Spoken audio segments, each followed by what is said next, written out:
Global interest rates continue to rise in 2023 as central banks continue to deal with elevated levels of inflation. Just mentioned Australia a moment ago. Just last week, the U.S. Federal Reserve, European Central Bank, Bank of England all raised rates with a promise of more to come.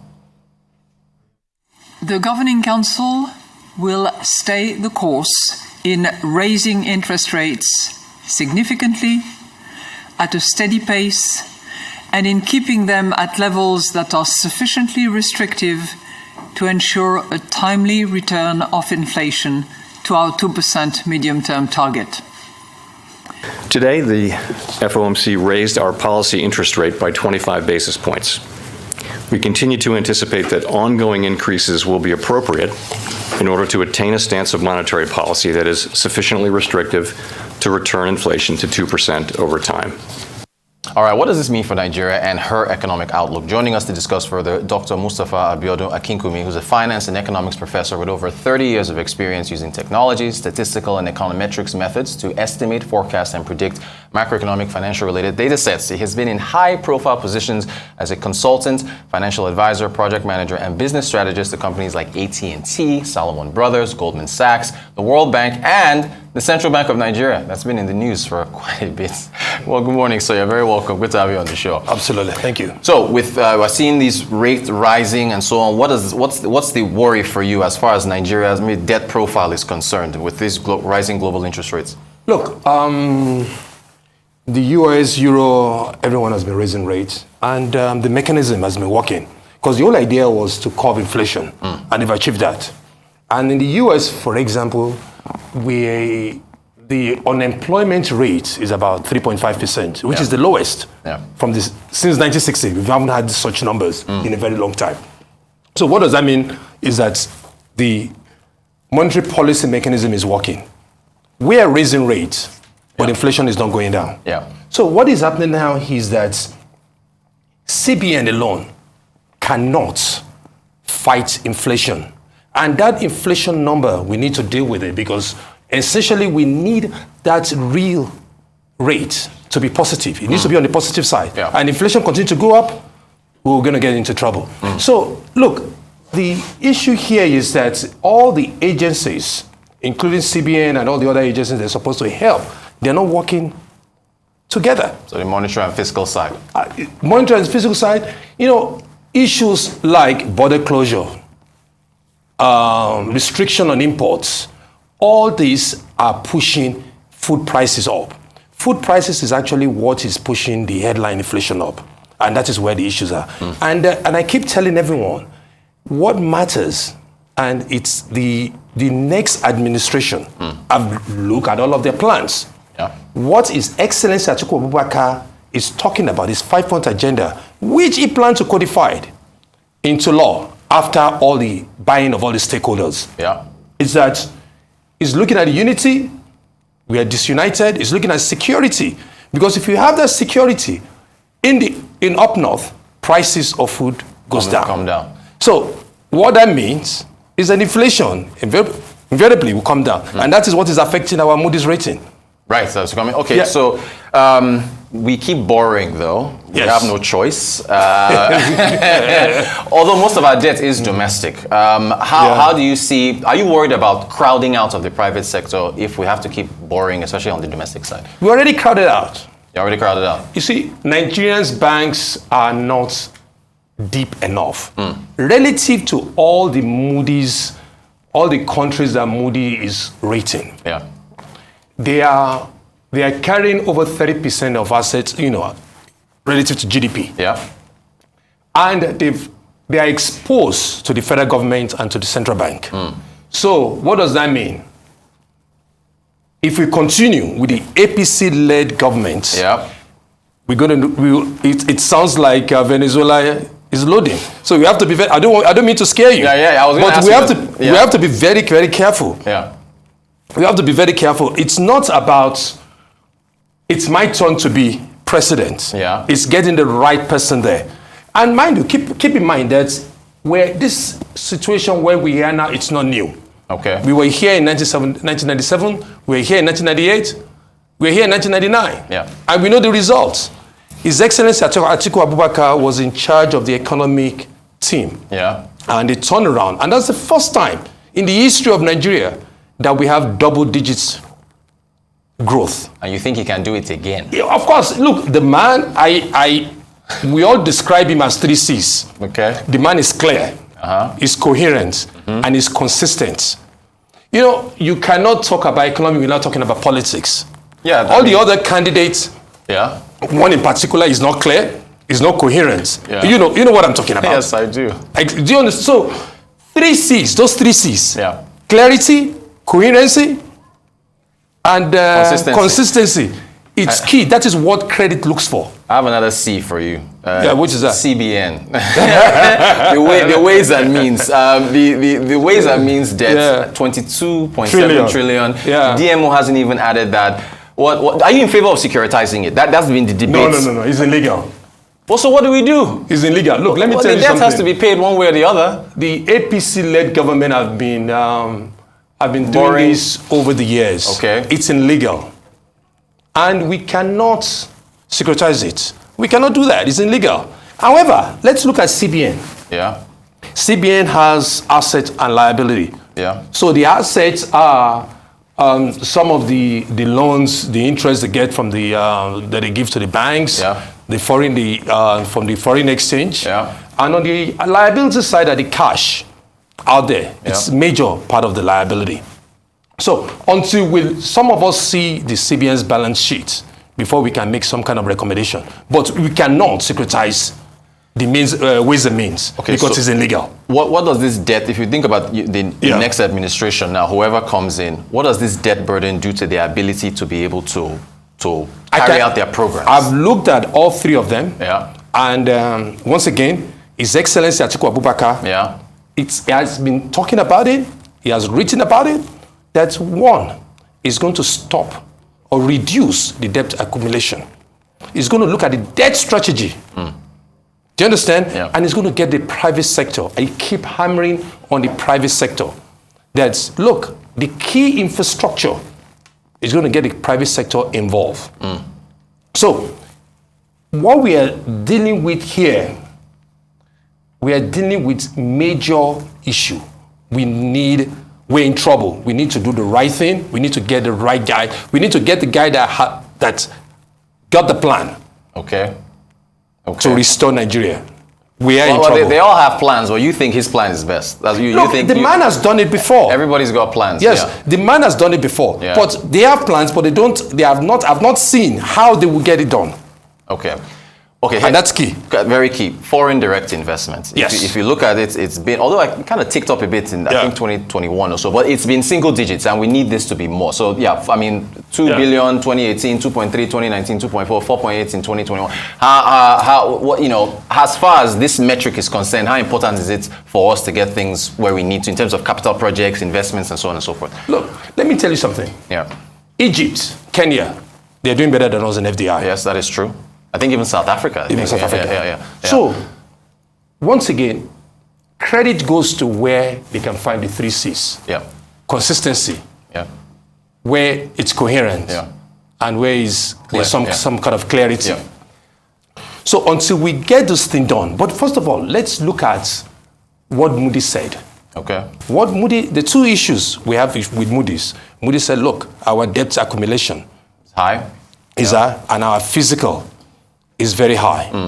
When we resolve this, which His Excellency Atiku Abubakar, in his 5-point agenda, which he already have codified, he will have it codified, and get the buy-in of all the stakeholders. You're really optimistic about that. Totally. I know, but are you sure? The man has done it before. I know. Numbers don't lie. But the assumption that it would be an automatic buy-in, that's the part, is the how of getting in, the necessary buy-ins that need to come in. That has been... let me tell you something. Yeah. We will get the stakeholder buy-ins. We're in trouble. We can't even use the local banks. We're in trouble. Right. Okay. And Moody said, if we continue, implicitly, if we look at the reports, that we will have to pay more to get money. Yeah. Money is going to be more expensive if you don't do the right thing. It's very clear in the Moody's report. I didn't write it. I'm just interpreting it. Gotcha. Okay, so just to summarize, I want to go to take a quick break. We've looked at foreign direct investment as how it can come in. As far as you've hammered on clarity and cohesion and consistency. We've looked at the issues with raising high interest rates around the globe and how that is impacting Nigeria. We've looked at the central bank and the ways and means and what needs to be done. And you said it's illegal, but Central Bank Act, yes, as far as the securitization can happen. So something else has to happen with respect to looking at the balance sheet. And we've also talked about the debt burden and what that could do for the next administration and what needs to be done to bring that down. What next, after the break, we're going to take a quick break. I want to ask you about multidimensional poverty, the 132 million figure, and how we can get that down as well. So we'll continue our conversation with our professor here with us after the break. It is the Global Business Report. Do stay tuned. Welcome back to the Global Business Report on Rise News. We continue our exclusive discussion with Professor Dr. Mustapha Abiodun Akinkunmi, Finance Economics Professor, about the myriad of challenges facing the Nigerian economy. We've talked about the wealth then before the break. We now hop into multidimensional poverty, which, Professor, this has been quite huge. I mean, look at that, 132 million, 6% of the population. Mm-hmm. What's the solution here? I mean, how do we get out? Especially, and I know you mentioned this, the President Buhari did say that he was going to get at least 100 million people out of poverty over the next 10 years, but seeing inflation, COVID push more people into poverty. So this is a challenge for the next administration, whoever wins, to be able to reduce those numbers. So how do we? His Excellency Atiku Abubakar has said it not once, not twice, that he wants to his administration will be measured by the number of jobs it creates and the number of people out of poverty. Okay, but the how? Yes, the how. I will tell you. Okay. I will tell you. Yeah. He has 4 pillars. And those 4 pillars, and first of all, he plans to take 10 million people out of poverty annually. Once again. Once again, listen to me. Okay, go ahead. Listen to me. Go ahead. You see, look, the man immediately is going to create a fund, stimulating fund of $10 billion for the MSME, which is critical to economic growth. Yes. Right? But I will first talk about those 4 pillars. Mm-hmm.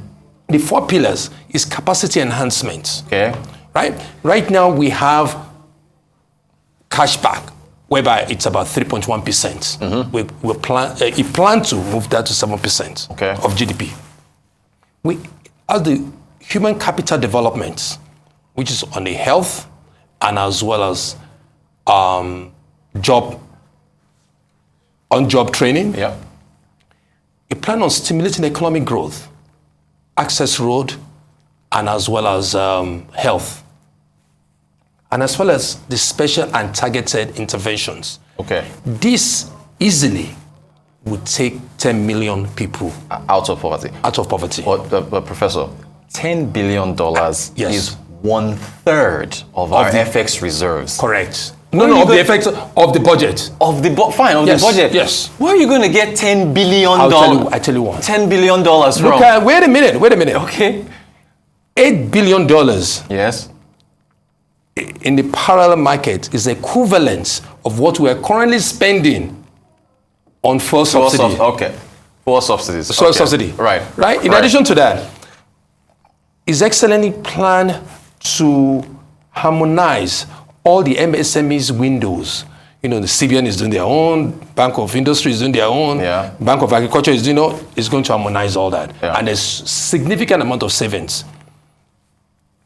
It's going to look at all government enterprises that they are not making enough revenue to sustain themselves and find a way to hand out over to the private sector. Yeah. So the idea is that it's going to institute strong fiscal discipline. Yeah. With that fiscal discipline, the $10 billion is insignificant. It's just 1/3. Yeah. Okay, I get your point. On the fuel subsidy matter, that the budget only goes up until June at the 6.3 trillion that they've... And it's even increasing this year. It is increasing. Yeah. I mean, we've talked about removing subsidies. Can he really yank it off within 30 days, if he was to win, within 30 days of getting into office, knowing that, I mean, you've seen what fuel prices, I mean, they're already selling above the pump price. It's even illegal. Right. It's illegal. True. But, and even the APC-led government said it will go away in June. And they didn't do that. Yeah. They said it will this June, 2023. Yeah, this June, right. Yeah. But the reality is that, what about the inflationary impact, the pass-through effect on, because look, diesel is going for what, 800 naira right now. If fuel was to go that, or if you yank it with the subsidies and you're paying that, right, there's going to be a significant impact on prices, and there could be a that backlash. Prices that we are already experiencing that prices today, or in certain areas. In certain areas of the country. So he's going to, I mean, whoever comes in, we're seeing if anybody's we're already experiencing that today. Right. There's nothing new. So no difference. No difference. Let me ask you about economic growth. We've been, we've been averaging about 2%. The IMF saying we should do maybe 2.1, 2.3 or so. The federal government says 2.7. Population growth is still close, 2.6, 2.9. So we're barely growing above population growth. What's the, as far as the getting us to grow healthily enough to be able to lift people out of poverty, to be able to be above population growth? Once again, how do you get there? Yeah, once again, it's a plan on working with the private sector to grow the economy. Okay. There are a few things it's going to do. Number one, it's going to raise the GDP to 900 billion. So again, just listen to me. Okay, all right. 900 billion. Per capita income to $5,000. From 2,000 to 2,000 to 5,000. Under 2,000 yes, where we are now. We have to. Yeah. And how all this is going to happen? When the government moves away from infrastructure-related projects and get the private sector involved. Okay. So its government is going to be private sector driven. The private sector will take leadership in its government. Okay, but what's the time frame on that? Because realistically, within a 4-year period, you can't go from 2,000 from 2,000 per capita GDP to 5,000. No. What I'm saying is that the private sector immediately. Yeah. But to 900 billion, over the course of 3-4 years. It takes time. It's going to take time. It takes time. Do you think the Nigerian people have that patience? Should whoever comes into office, yes. Should whoever comes into office now effectively communicate realistic economic goals to the people, so that they don't think, as you say, you campaign in poetry and then govern in prose, where you now get into office and then you don't meet those promises, and then people get disappointed. So is effective communication now realistically about what can be achieved within the first 4 years? Is that important for whoever? I'm going to take you back to 1999 again. Okay. And we have a good news of MTN of 2 trillion. Right. MTN came after 1999. Yep. We did a lot of the reforms, and we've seen the benefits of that reforms. After 1999, many of us, I came in from New York City. Yep. Because of the growth. Yeah. Within a couple of years, look at the US. Right. Well, look at what Biden did in the last 2 years. He created 12 million jobs. Yep, that's correct. That's correct. There are more jobs in America than anywhere else in the world today. So it's the commitment. Biden created 12 million jobs. Atiku Abubakar, when he led the economic team in 1999, there was double-digit growth. That's true. So what are we talking about? The numbers are there. Numbers don't lie. True, but But however, if you vote in someone that feels that they should be, then we're in trouble for that. Yeah. But I trust the Nigerian electorate; they will do the right thing. Well, you have to admit that the Nigerian electorate is divided. I mean, that has to be admitted, And so, look, I think there's talk of a runoff. I mean, we don't really, I don't see it. I don't see it. I think the Nigerian electorate are going to start looking at the numbers. They're going to look at the candidates very well. They're going to start looking at the agenda. They're going to see, which of them actually spelt out how they're going to do it. Yeah. What's your number one priority from your stand? Is it jobs, or is it healthcare? Is it what's your, when you look at the metrics of economic growth and what needs to happen? When you think about the youth, the whole Jackpa phenomenon, and people, when we talk about economic growth, what's your main priority? It's jobs, right? Absolutely, jobs. Yeah. Look, America today, they target jobs. Yeah. They target unemployment numbers. Yeah.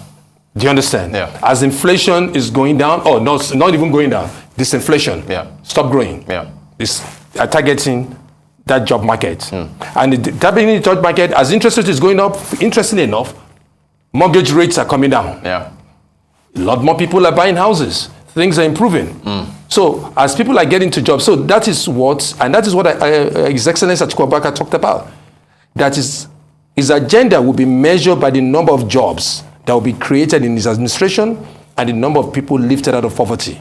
So we saw the jobs numbers in the US, 517,000. Yeah, why can't we do it here? Okay, fantastic. But data, you're a data person, Yes, you have a data background and so on. Yes. Can we get to the point, I don't know if, let me even ask you, can we get to a point where we report on the monthly job numbers whenever they come out in the US. Yes. We report weekly on jobless claims. Yes. Can we get to a point where we can have that raw data where everyone can see the amount of jobs that are being grown, that are being growing in Nigeria on a weekly or monthly basis? Of course, we have the data. How do you get those data? You get those data from the Bureau of Statistics and so on. Not even so much from the Bureau of Statistics. Yeah. From all the states agencies. Yeah. Because the states agencies are the ones in charge of the payee taxes. Right. So we can track those numbers. Okay. From all these 36 states, track those numbers and see how who's paying payee taxes. Yeah. So we can the data is there. Yeah. You support? Okay. Another thing is our tax to GDP is very low, single digits. Are you in favor of raising taxes? No. No? No. So you can get revenue from however, we need to address the regressive taxes. Right. So for someone like you pay less tax than the guy that is driving Uber. Because the guy that is driving Uber, he gets stopped for levy, he gets stopped for radio license, the whole bunch of, so we need to address the levy taxes, the double. So all in all, you're confident that we will not have a runoff. We'll have a singular choice, whatever it is. Absolutely. And finally, we're almost out of time. Your outlook for the economy for 2023. How do you think things are going to turn out? I think we're 2 weeks away from the election. Yeah. And I think immediately the security issues will be resolved. His Excellency was in Benue, was he yesterday or today? And was trying to resolve the issue between the Fulani and Tiv. I think that's welcoming. That is him. It's clear, it's coherent. Yeah. So he's going to resolve all the security. The minute we resolve all the security issues, inflation goes down because the food inflation is what is pushing headline inflation. Yeah. So if headline inflation comes down, we're good to go. And optimistic notes to end our segment on. Dr. Mustapha Abiodun Akinkunmi, Finance Economics Professor, thank you so much for joining us to talk about how to solve Nigeria's issues. I appreciate your time.